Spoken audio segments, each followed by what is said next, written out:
Hello hi everyone, welcome back to my YouTube channel. हमारे YouTube channel पे आपका स्वागत है। हम दोनों फिर से आ चुके हैं न्यू रिएक्शन वीडियो के साथ। आज का वीडियो बहुत ही बवाल होने वाला है। जो सॉन्ग आ चुका है दबंग स्टार खेसारी लाल जी का, तो सॉन्ग का टाइटल है तबला। तो बहुत ही बढ़िया सॉन्ग होने वाला है। चलिए हम वीडियो को स्टार्ट करते हैं। वीडियो स्टार्ट करने से पहले मैं बताता हूँ, मैं हूँ विकास मौर्य। चलिए, अगर वीडियो हमारा पसंद आएगा तो हमारे चैनल को प्लीज़ सब्सक्राइब कीजिएगा और वीडियो को लाइक कीजिए। कमेंट में आप जरूर बताएं कि हमारा वीडियो कैसा लगा। चलिए हम वीडियो को स्टार्ट करते हैं। Let's go.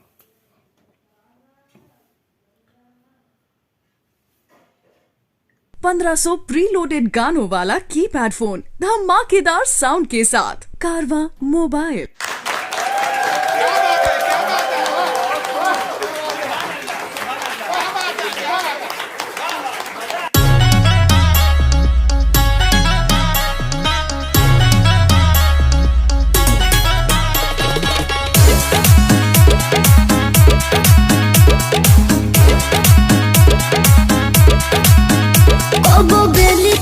पप तू नचवाला सब साटा के पैसा सधवाला काओ ठीक नहीं का करो पप बेली कगो पप तू नचवाला सब साटा के पैसा सधवाला कमी दया करो ए हवाला तो होई जाई बवाल तोरा भागला हप कहे बड़े खिसियाती है पागल हप।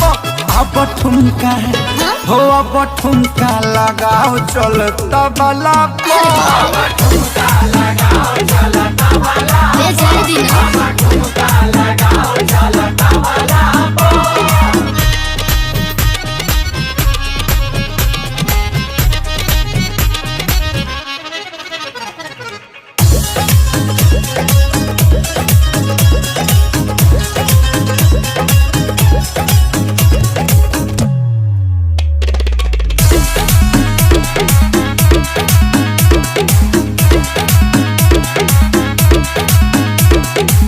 हिम्मत न करे थकल बाबा दुनिया टूट के छिटाइल बाटे कर धनिया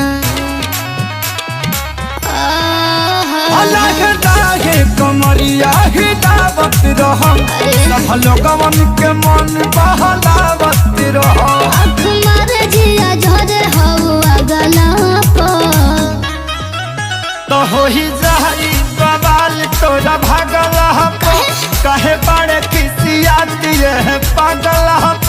अब ठुमका लगाओ चल तबला पर। अब ठुमका लगाओ चल तबला पर। अब ठुमका लगाओ चल तबला पर।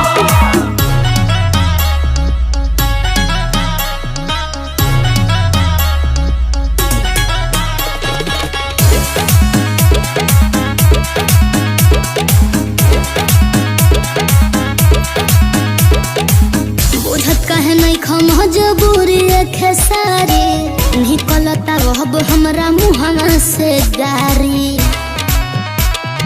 जा तनी करू बरदास खुश होके जइबे जबड़ी के शुभम से नजर ना पइबे। जनी डालो तू घेर आग लगला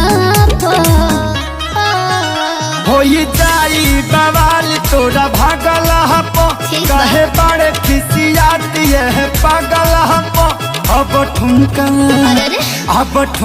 लगाओ चल तबला पर। अब ठुमका लगाओ चल तबला पर।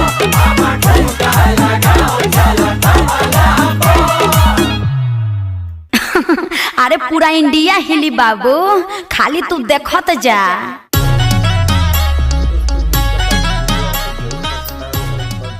तो वीडियो को लाइक कीजिए और चैनल को सब्सक्राइब कीजिए। कमेंट में आप जरूर बताइए कि हमारा वीडियो कैसा लगा। चलिए मिलते हैं नेक्स्ट वीडियो में, तब तक के लिए नमस्कार प्रणाम।